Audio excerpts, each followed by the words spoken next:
Hey everybody, we're back. Studio 22, still sweating. Oh, you know what we didn't do? We didn't turn the fan off. Y'all hang on a second. Let me turn the fan off so everybody can make sure we don't talk to him, party foul. Who's in charge of turning the fan off? That was Candace, and she's not here. She's still not here. That's on her. It's Puppet Master Mark sitting over there. He's in control of this whole deal. But hey, you know, we just hanging out, man. Ooh, it goes down. It gets hotter by 10 degrees as soon as that fan comes on, Jason Ridley. It's hot. Yeah, as soon as that thing is turned off, man, boom, you can feel it. These lights everywhere. I don't think it'd be that bad if we kept the fan on, Mark. I don't think it would be. I'm calling out the superintendent of this building. I pay rent on this place. I really don't. I'm just glad they didn't stick us in a darn broom closet, which was their right to do. They could. But I think it's a conspiracy against me and the Chad Prather Show. I think I don't know who it is that pissed them off in Mercury One, but there's air conditioning in every room in this building except this one. And when I look around the studio, I don't even see a vent. Like, is it? Yeah, there's none. I looked earlier. There's no vents in here. Like they built. That's why they keep saying they can't fix the air, Mark. The air isn't in here? There's no air here. There's no air actually here? I think that's the deal. That's Glenn Beck keeping the AC off until you're pulling your weight. I hear you.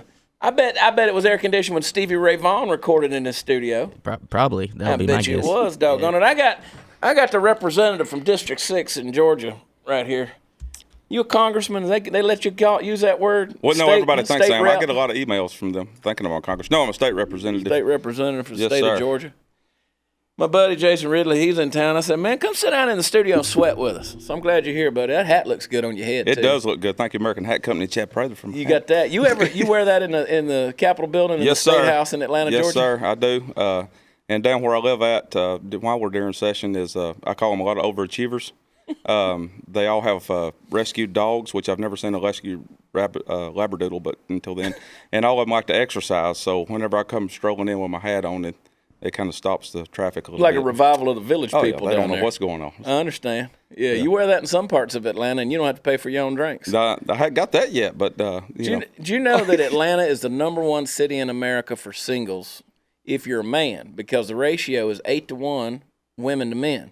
And I don't know why all these girls move in there, but they're pretty girls in Atlanta, 8-to-1. But there's also a large homosexual community in Atlanta that's second only to like San Francisco. And I don't know if you knew that or not. No, sir. I didn't know anything about the pretty women because mine is at home. Hello, Andrea. I understand. I just learned to come right out with it. My wife don't watch or listen to this show anyway unless she's in the studio, and even then she's only half paying attention. But I just want to remind you that the gay community there in Atlanta takes that ratio really up to about 12-to-1. It kind of opens the borders up a little bit. So if you're a woman in Atlanta, it's hard to find a good man. But if you're a man in Atlanta, well, we won't talk about my days as a single man. But anyway, Party Foul Steve sitting over there and hanging out in the peanut gallery, looking good with his Folds of Honor shirt on, looking good. Folds of Honor today. And then our buddy Jamie Popwell, he's hanging out for an extra episode here. What's up, brother? From Opelika, Alabama. Representing flagsforvets.us. Hey, you were talking about you got something big coming up though, right? In the fall, you got a hog hunt. I do, yeah. Actually, I got a deer hunt. It's a deer hunt. Deer hunts. Tell me about that deal. I want to. We started. A buddy of mine, Ricky Spratland, that owns Relentless Whitetails. He's got a high fence preserve in Tuskegee. Wants to honor veterans, and he wanted to partner with somebody that does that already. So we said, let's do this, and we're building a couple of handicap accessible shoot blinds. We're going to bring in some handicap vets this fall and shoot some beautiful trophy buck. So that'll be, whenever deer season kicks off, or earlier if the game ward doesn't catch us. But I mean, we don't want to go there. But yeah. He's got some pretty deer over there, doesn't he? Yes, he does. You go to Relentless Whitetails and you see some of those pictures. Someone's going to shoot him a nice buck. Nice. All right. That's cool. We were at the Chris Kyle benefit the other night and gave away with the experience. Those folks are great. They gave away some elk hunts to some veterans and good time. But Ridley, how in the hell they let you in public office? Well, there's 180 legislators down there that's trying to figure that same thing out. But I was kind of never really meant to get in politics. Was always just kind of the background kind of guy, and just like everybody else, I got pissed off and decided I was going to run because some things was going on, and my wife wouldn't even, really help me get out and put out signs because she said I was going to get my butt whipped.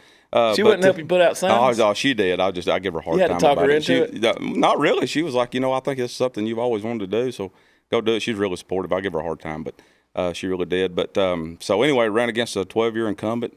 They had sort of kind of like Brian Kemp did. Had all the money, had all the ways of doing things, and just got out and just hard work on the ground, and we ended up winning. I think we spent $8,100, and they spent about $300,000, and we sent them to the house, and thank everybody in the district for putting up with me and voting for me. Here's what I want to know: like, how do you justify spending $300,000 on a candidacy from District 6 to be a state rep? And I mean, because you're never going to recoup that money. I mean, no, and he didn't spend it. You know, I mean, it was a lot of donations and stuff. Because we can take campaign contributions from lobbyists and that kind of stuff. So we can't take it while we're in session, but we can take it outside, and it's got a $2,600 cap on it at the time. Now they've moved it up to $2,800. So you know, that's a lot of money if you're a chairman or something like that in there, which he was a chairman of. I think K through 12 appropriations. Mm-hmm. So he'd been there 12 years. Had a pretty good little stand going. Time to go, baby. Time to go. You send him to the house. Have a seat, warm up a spot for the next guy. Well, you know, and the thing in all politics, don't matter if it's federal, state, local, whatever. When you start forgetting about the people that send you there, it's time for them to bring you home. Yeah. And that's kind of what I set out to do. I swore that, you know, hey, I'm a hometown guy fighting for y'all, not for big businesses, and I've lived up to that down there. This year I had some of the biggest guys against me, and I took down one of the bills and made them all stand up and say, "Who the heck's this guy?" I'm gonna have Candace edit in this picture of you sitting there with your cigar on the State House floor. Don't do that. That was a joke. With your feet propped up. I'm gonna show you how hard these politicians work now. But I love that picture. Oh, it's borderline iconic. You look like Boss Hogg sitting in there making decisions. Well, the funny part is, about 2 rows behind me is one of my chairmans, Alan Powell. He's been down there for a long time. Great guy from over in Hartwell, Georgia. Chairman now of the regulated industries. At the time, he was chairman of Homeland Security, but he was having to have knee replacement, so his knee was killing him. And and I turned around behind me, and he'd always have his leg thrown up. And I said, everybody calls me Alan Powell Jr. sometimes. I said, here, take this picture right quick. And so bunch of rednecks. Oh, it was one of those good afternoons that we had. You and I met, and I want to talk a little bit about the Brian Kemp campaign and then him becoming governor and all those things. Absolutely. We'll get into the controversy here in a little bit, which I don't see it as a lot of controversy, but they're trying to make it out. They're trying to, yes. But you and I met through our buddy Dennis Futch. Yes, Dennis Futch. And I got on the phone with Futch, and he's an interesting character down there in South Georgia. Oh, yes. And where is he again? Moultrie, Georgia. In Moultrie, that's yes, right. And so he called me on the phone. He said, "Come down here. We're going to have a big NRA gathering. I want you to come, blah, blah, blah. We're going to shoot guns. We're going to blow stuff up." And I'm like, all right. So I sent another buddy of ours. I said, "Is this old boy, is he for real?" And he said, "Yeah, man. He practically got Trump elected in the state of Georgia." And he said, he's and I said, all right, well, I'm going to go. So we come out to his house, and he's got this shooting range out back. And it goes out, 300 yards? I think, yeah, 300, 400 yards. 300, 400 yard range out there. And they got Tannerite out there, and there's Futch. He's got every gun known to man. I mean, some of it probably ain't legal. I mean, I'm pretty sure, yeah. You probably got an underground bunker with RPGs and, shoulder, surface to air missiles. And yeah, I was waiting on him to pull out like a bazooka or something the later the afternoon got. And we sitting there shooting and blowing things up, and shooting that Tannerite, and Futch just keeps pulling out different guns. Every one of them suppressed and just, and I mean, we just lighting it up. And I thought, man, his neighbors must hate his guts. And we met them the next night at that NRA rally. Yeah. And they said, "Oh, we could hear y'all over there." Oh yeah, they could hear. And I think 2 of them was there. They were there. I said they could hear us over in Florida, south of the border. I mean, as loud as the racket we were making. Oh yeah, and I'm about as far away from Moultrie, Georgia as you get. You actually close to Florida, and I'm up north Georgia, up next to Tennessee line. And good Lord, I think they could hear us up there. We was blowing stuff up and everything. It was a good day. I mean, it was fun. It was good day. It was fun. I mean, we were lighting it up, boy. Oh, we were. It was. And anyway, so we had a good time. That's how we met. I see. Yeah. And I remember because you told me the story about your wife. You came up and you had a cup, had some whiskey in it, and first thing out of my mouth, I said, "Where can I get me some of that?" You thought, man, you was friends right off the bat. Yeah. And your wife had told you. Yeah. It might not be a good idea to drink around me. She didn't know if I. She said she didn't know if you drank or not. Yeah. honey, you got to pay closer attention. If it wasn't for whiskey, I wouldn't get any hydration at all. That ice melts. That's about all the H2O gets in my body. Yeah. Party time, Mom. Yeah.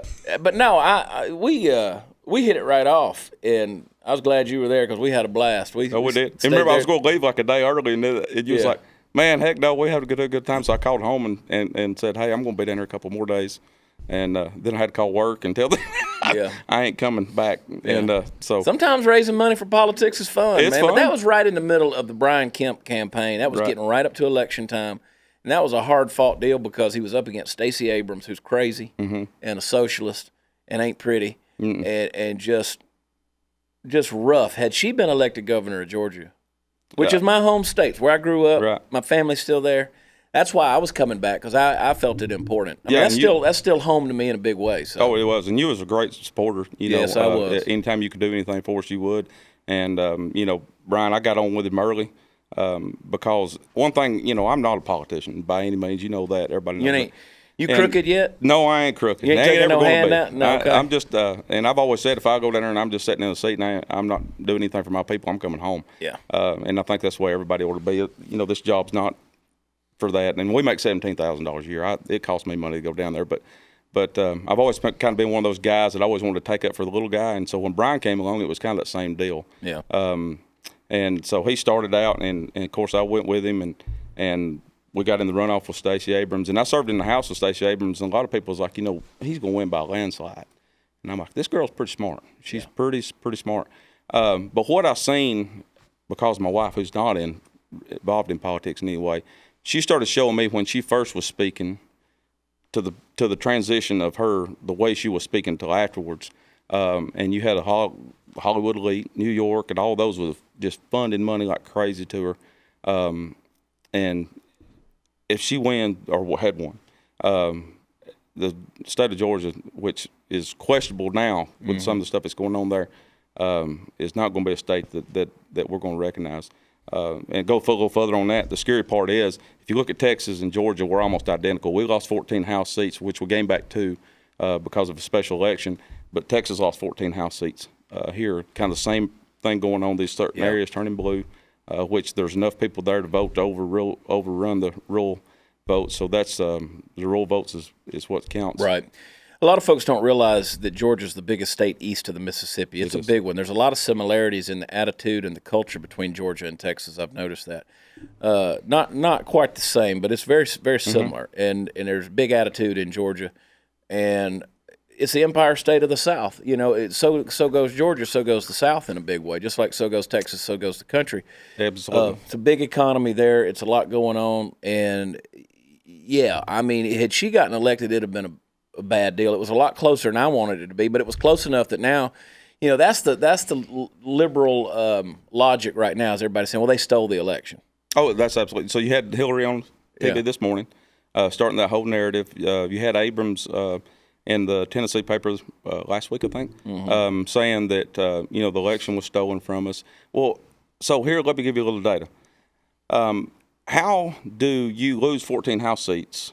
Because those same people were voting, and those people that were voting Democrat, that we lost 14 House seats, they elected you. They didn't elect you, okay? But those same people were voting.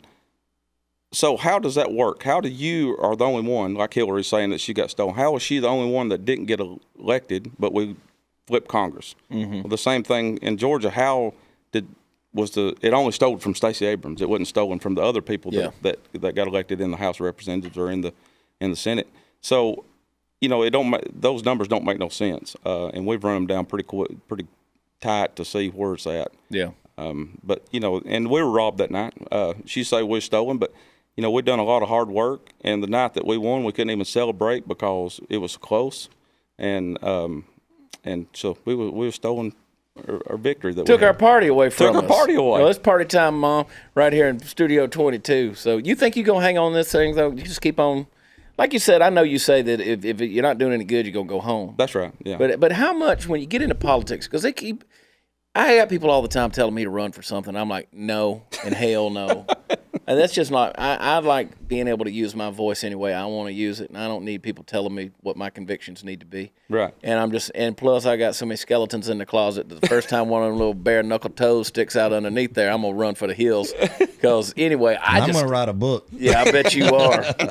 When Evel Knievel, Have y'all ever watched that Evel Knievel documentary? If you haven't, absolutely. you should. When that old boy wrote that book about him, that kind of that tell-all thing, and then Evel Knievel showed up outside the court building or whatever with a baseball bat and beat him to hell. Oh, yeah. And I mean broke him apart. Yeah, Yeah. So don't mess with a redneck, Steve. Yeah. And and I kind of got that a little bit, that reputation in the. Things get emotional down there, especially this time. We had, Brian. Man, he went to work. I mean, Governor Kemp. Excuse me. He went to work. I mean, we passed the heartbeat bill, which my seatmate Ed Setzer was the one that carried it and done a tremendous job on it. We took a lot of flack. We had people dressed up in red gowns, the whole 9 yards out there. Stupid. But none of them.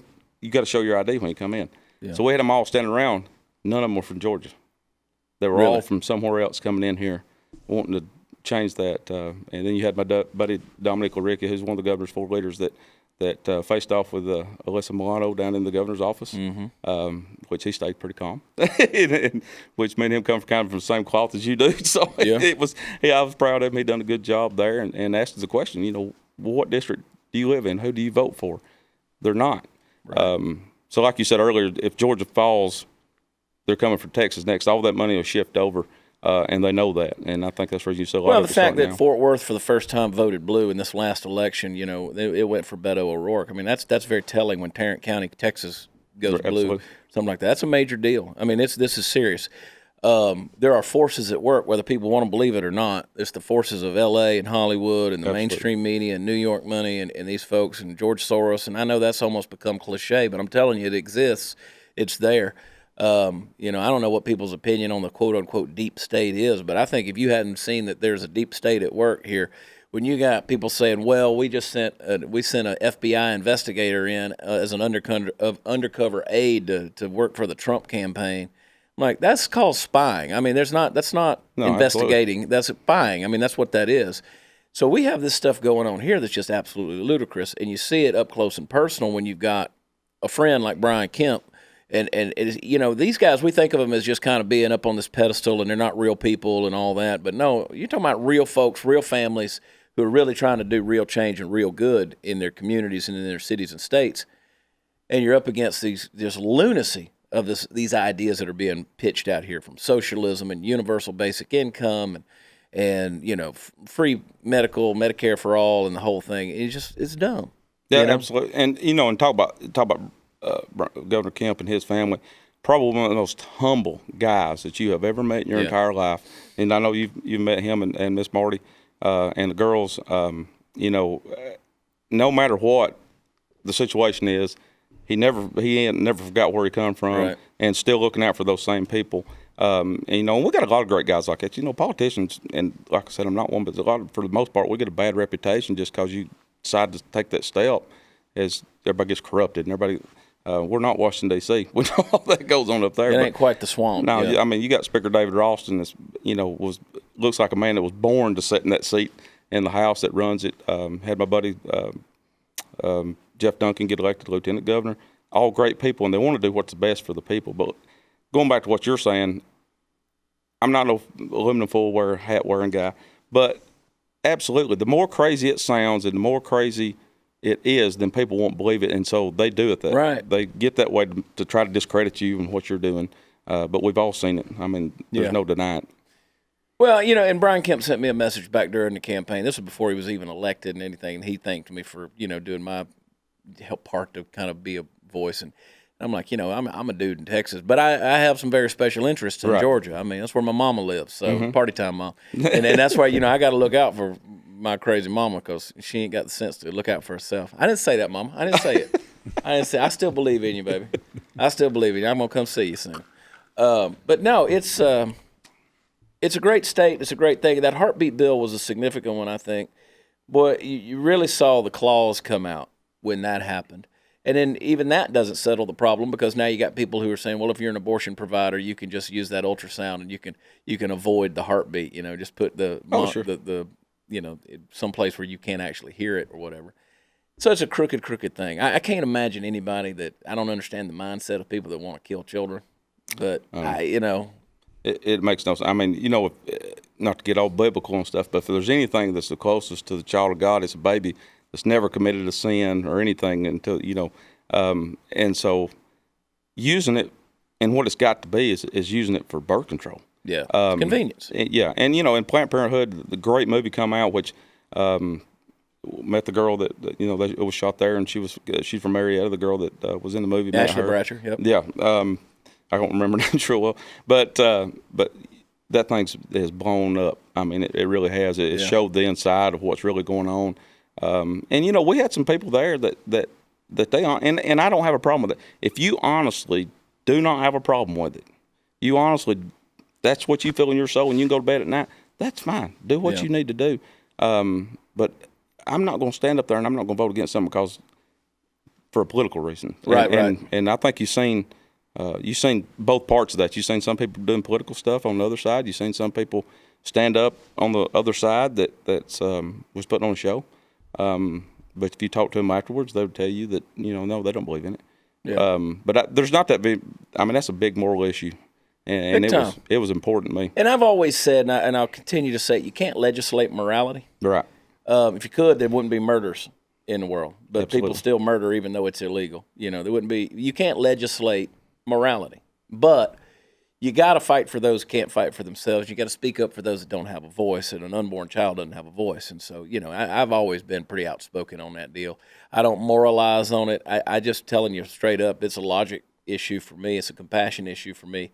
And I look at these children and I'm thinking, Proverbs 31:8 says you gotta use your voice for those that don't have one. That's exactly right. It's a big passion of mine. But anyway, you like going back and forth down to Georgia? I mean, down to Atlanta. You sacrifice a lot. I got a 13, a 11-year-old, and a 9-year-old. So you sacrifice a lot of time with those because I have to go down on Mondays, and kind of the longer you're in there, the more committees you get on, and that kind of stuff. So I'm down there all week from January to April, and so it takes a toll. You think if I came down there, they'd honor me for something? Absolutely. I try to get you to come down this year. I think I've done enough special stuff. I tried to get you to come down this year, but we kept getting too busy, and I kept the state of Texas, different ones keep trying to get me to come down there. They want to give me some kind of an award or something.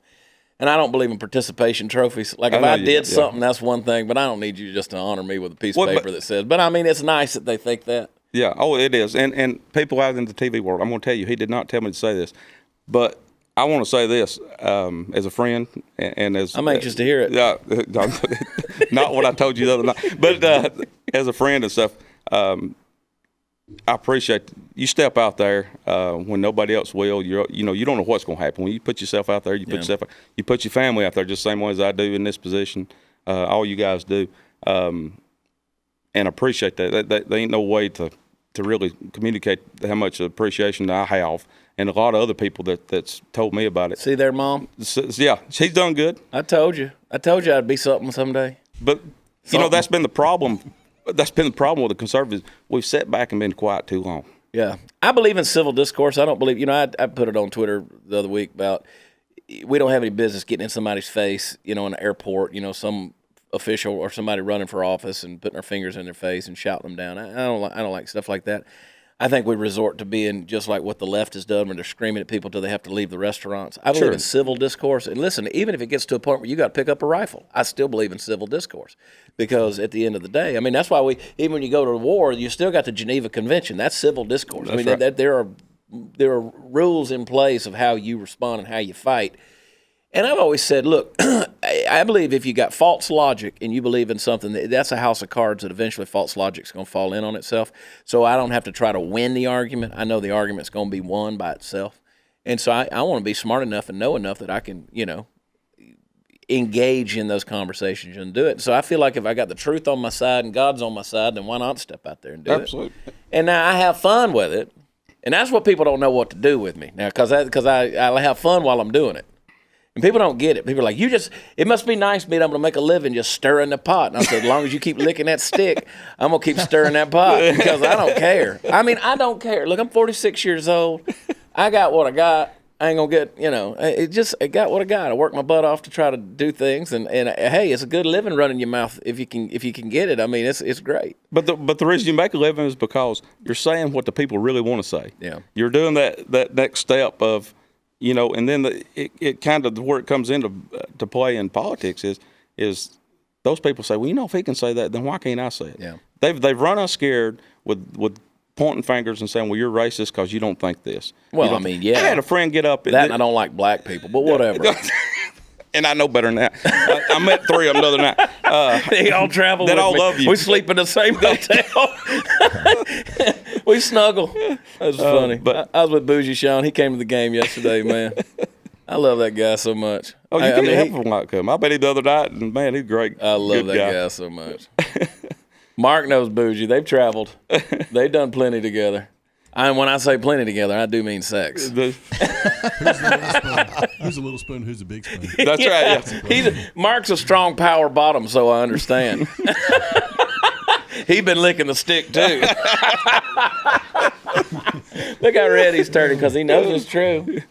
The amount of people that I was going to send this to went down. Yeah, I know, right? Well, there's your elected official, District 6, right there. I apologize. Listen, aim all hate mail towards me. He is not engaged in this conversation at all. This has nothing to do with future policy in the state of Georgia. There's your asterisk. There's your disclaimer. And that is the fine print, my friends. Oh, I wish Bougie was around today. I miss him.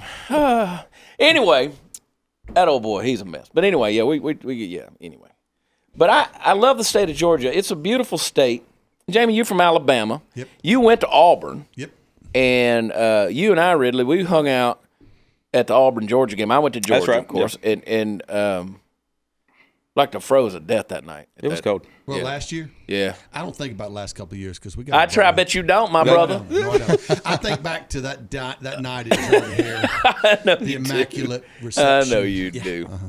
I don't know, man. Auburn always scares me in football. Anybody in the SEC can beat anybody in the SEC. true. I mean, that's just a fact. But Auburn, I got a special place of hate for myself for Auburn just because they hurt our feelings a few times. But I do love it when they beat Alabama back when.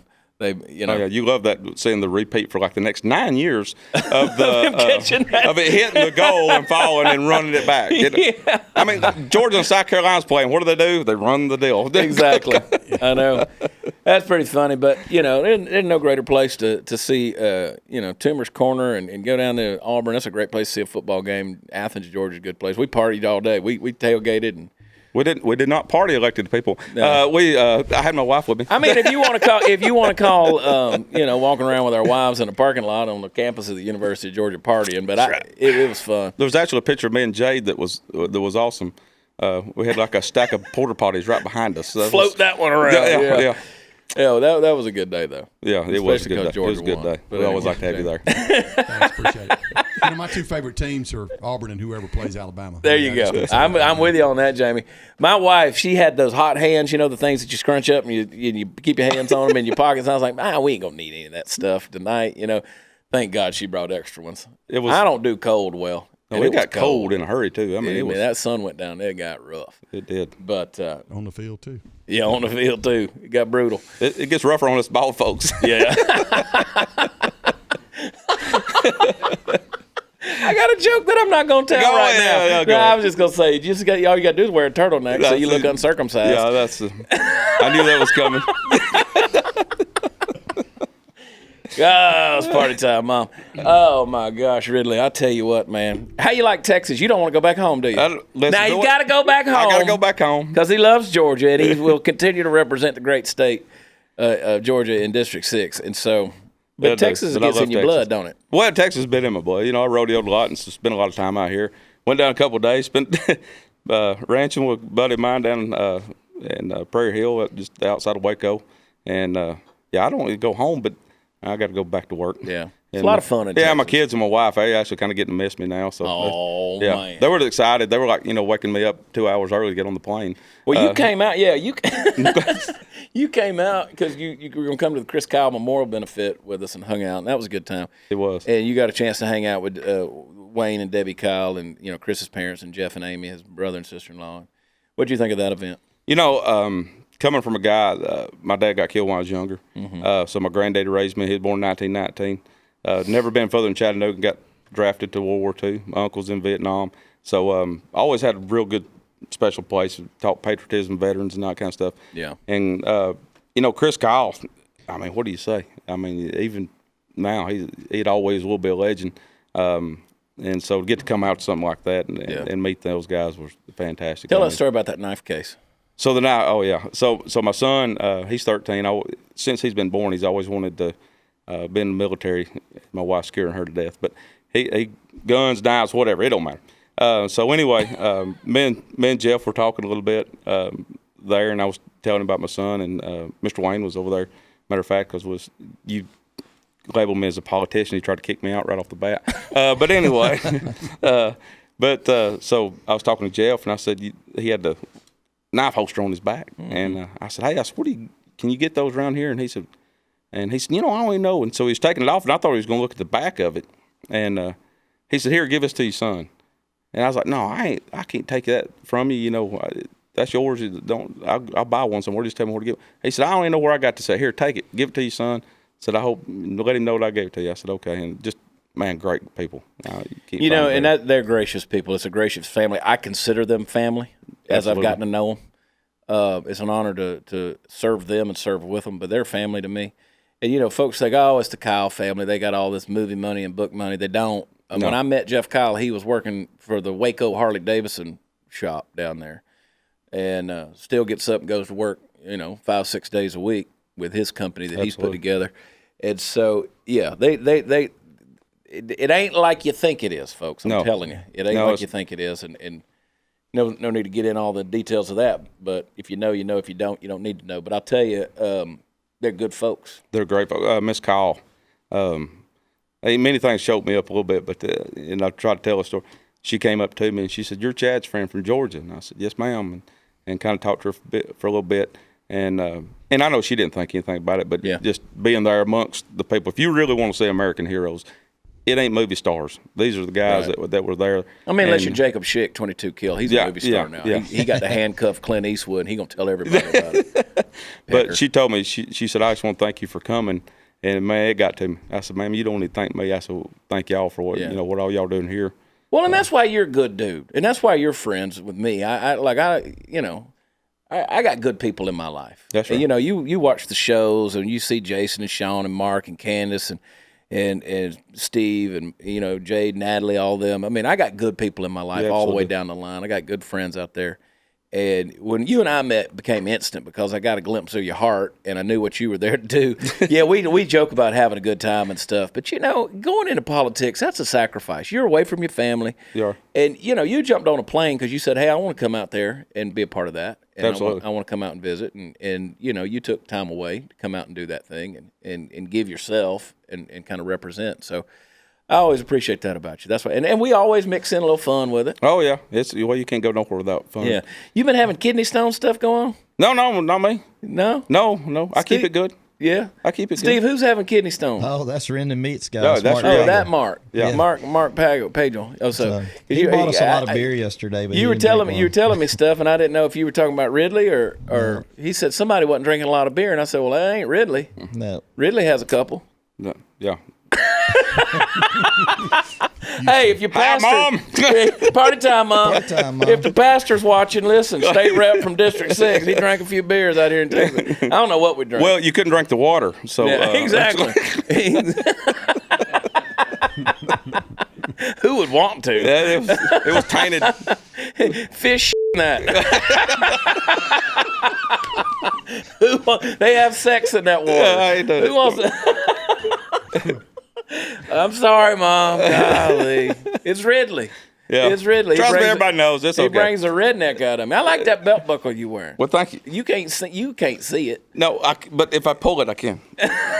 This is the most proper belt buckle that I could ever wear because my wife last night pointed out to me after I sent her a picture of it because I was so proud to get it, that the center of it says BS. Yeah.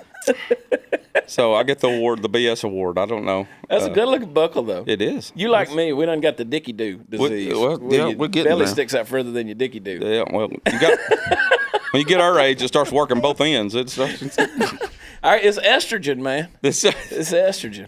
anti-estrogen. That and food. That's I like food and I like to drink. And you're right, Jamie. I don't drink a lot of beer. Every now and then, I went to the ball game yesterday and had a couple of them because that's pretty much all you can get sitting at the stands. But $26 a beer. yeah, it was $9, man, $9 a pop. Yeah. Woo! But I'm gonna pay it. You sat there long enough. Yeah. And y'all invited me down yesterday. I thought that we were going to a Mexican restaurant to watch the baseball game because I was getting like 3 different stories the night before. Yeah, well, that's because you listen to Party Foul Steve. So Party I roll Foul up. Steve, I'd asked Party Foul Steve how he enjoyed the Chris Kyle Memorial Benefit, but he don't remember the Saturday night. I remember the first half. Yeah, I can always spot Steve. I can spot it from across the room. He goes, "Man, I got a little drunk," and I said, "Yeah, I think you did." I said, I can spot it because his hat's back here like this. He's like, "Hey, you drunk, Steve?" "No." "Shut up." Everybody has a drunk couple tell. of times a year. Yeah, everybody. Steve handles it pretty well. He's a fun drunk. Everybody has their tells when they do it. And he says, "Shut up," or he goes, "No," and you know it. You're drunk, Steve. "No." Hammered. Anyway, we were talking about. So we went down to the restaurant. Yeah, Mexican restaurant. Yeah, we went down to the Mexican restaurant. So I come rolling in because I think it's just a Mexican restaurant that I'm paying $38 to drive from Fort Worth to in the Uber all the way down there. But I was like, hey, y'all gonna be down there? I'm coming. So get down there, and holy crap, they was tents and blow up things and all kinds of good stuff. Band going. Had Jason Bolin there. Jason Bolin, yeah. Who's one of my son's favorite guys. Me too. Bart Crow. Bart Crow was there, yeah. That's so right. I one of the hated to guys, miss Bart. I hadn't talked Tejas to Bart in a long Brothers? time. And then Tejas Brothers were there. Those are all good buddies, man. They're good all friends. great. It was a good time.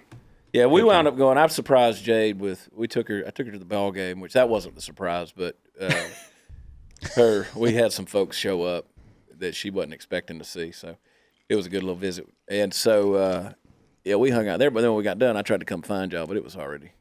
Y'all were watching Game of Thrones somewhere probably. That's it. I went to H3. H3 is a good restaurant. Yeah.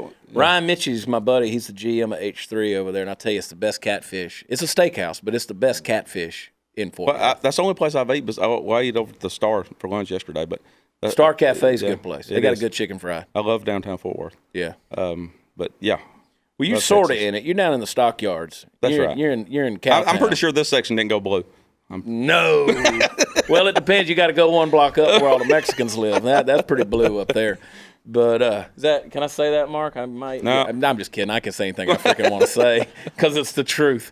But yeah, I'll take you to actual. Tonight we'll go to dinner. We'll go to actual downtown Fort Worth. You haven't been up in there, have No. you? No. We'll take you up there where our big buildings are. Okay. That's where those high rises Where are. the power, Keep talking where about? we got power on and lights and stuff.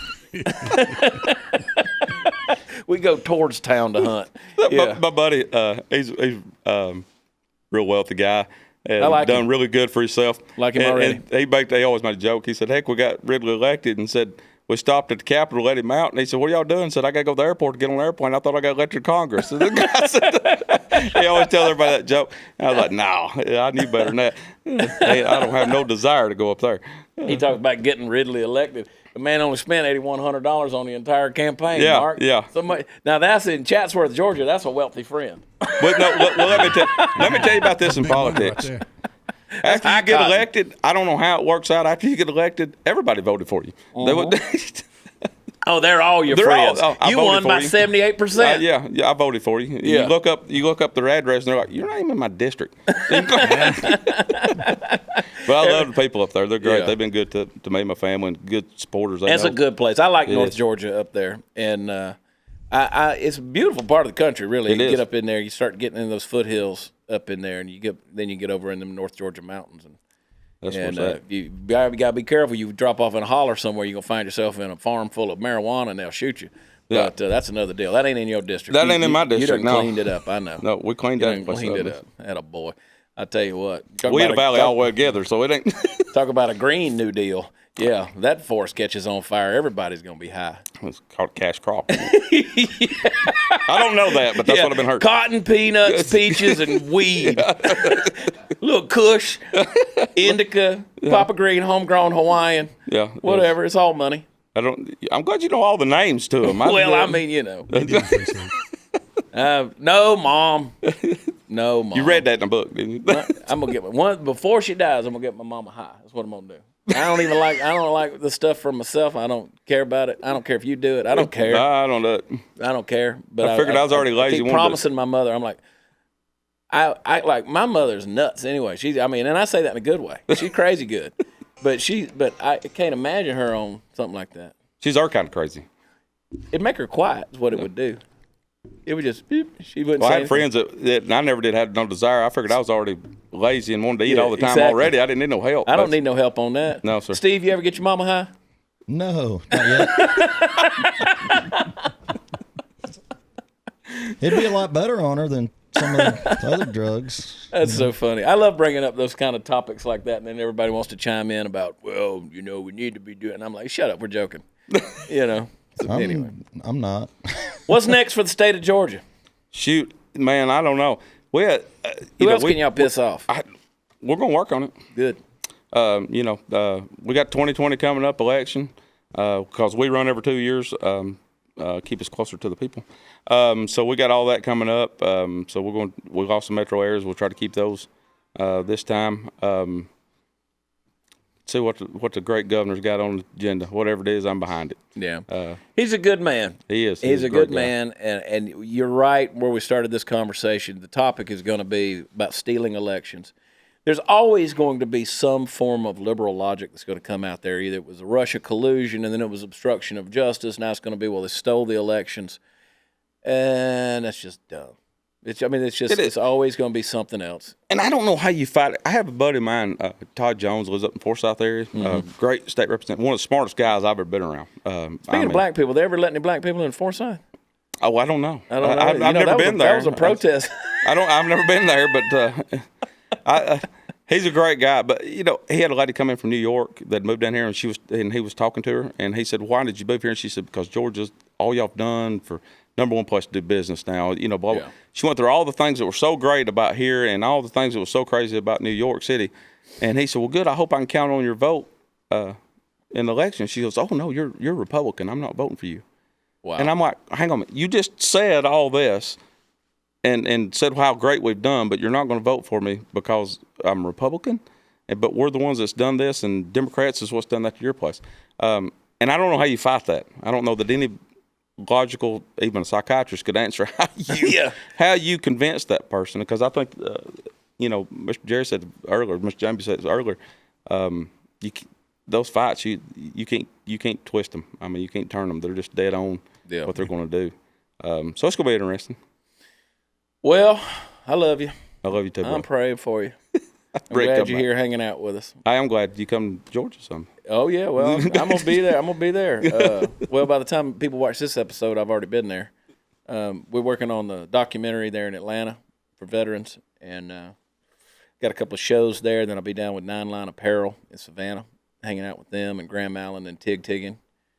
And, talk about somebody that never done anything for their country. Absolutely. 13 hours on a roof in Benghazi, big deal. Yeah. Whoopee. Let's make some T-shirts. Yeah. At this point, what difference does it make? Great guys. Great guys. I'm telling you. Yeah. I love Tig. He's a good friend, man. Oz, I've told people before, Oz, Oz signed and sent me, I don't even know why he sent it to me. I already had it, but he sent me a copy of 13 Hours, and he had signed in, called me a loser, and all that kind of stuff. Now, was he the one that was in Moultrie? No, I don't know. No, that was no, we didn't have any Benghazi guys in Moultrie. No, but the 9 Line, the guy that does their shirts. Matt Lyda. Matt, yeah. Matt Lyda, yeah. He's the VP of marketing for 9 Line. Good boy. Spent 2 years in the Army, calls himself a vet. Yeah. Yeah, compared to the guy that makes the shirts that he works for. Yeah, who was a 9 Line chopper pilot. Yeah, exactly. Yeah. Oh, well, God bless them. I love those boys. They're good times. We're going to have fun with them. Anyway, come over to Georgia. We'll hang out, man. I'll come over there and meet some of your constituency and influence them. I'll help you get reelected. How about that? Come on. How about that? They all love you. They all love you. We're going to see if we can up the ante in Chatsworth. Oh, we can. We'll throw a Jason Ridley party. You got to run again 2020? Yeah. Oh, yeah. You got to get elected again in 2020. I do. We'll Yeah. plan something out, man. Yeah. Oh, we got something going. I'm telling you, that guy got a little utility company mad at me. Oh, yeah? Oh, yeah. Yeah. I hammered them. So, anyway, got them a little mad at me. They're going to try to run get somebody against me. So, Oh, my Lord. you know. Can't we all just get along? Oh, yeah, I know. Especially when, hey, as long as you're fighting for the people, that's all that matters. Heck with big business. Well, I'll tell you what, if I thought I could make some money off of it, I'd let Steve write that tell-all book. We call it Pinky Toe. Pinky toe. Bossy toe. Bossy Toe, that's right. Bossy toe. I ain't even going to tell that story. Never mind. Something you said in the car this morning was funny. But anyway. All right, we got to get out of here, Ridley. Hey, thank you for having me on. Yeah, man, I love the state of Georgia. Keep doing what you do. Tell Brian Kemp we said hello. And at some point in time, I'm going to try to get him on the show. Let's do it. But be fun to do. But anyway, you want people to find you on social media and stuff?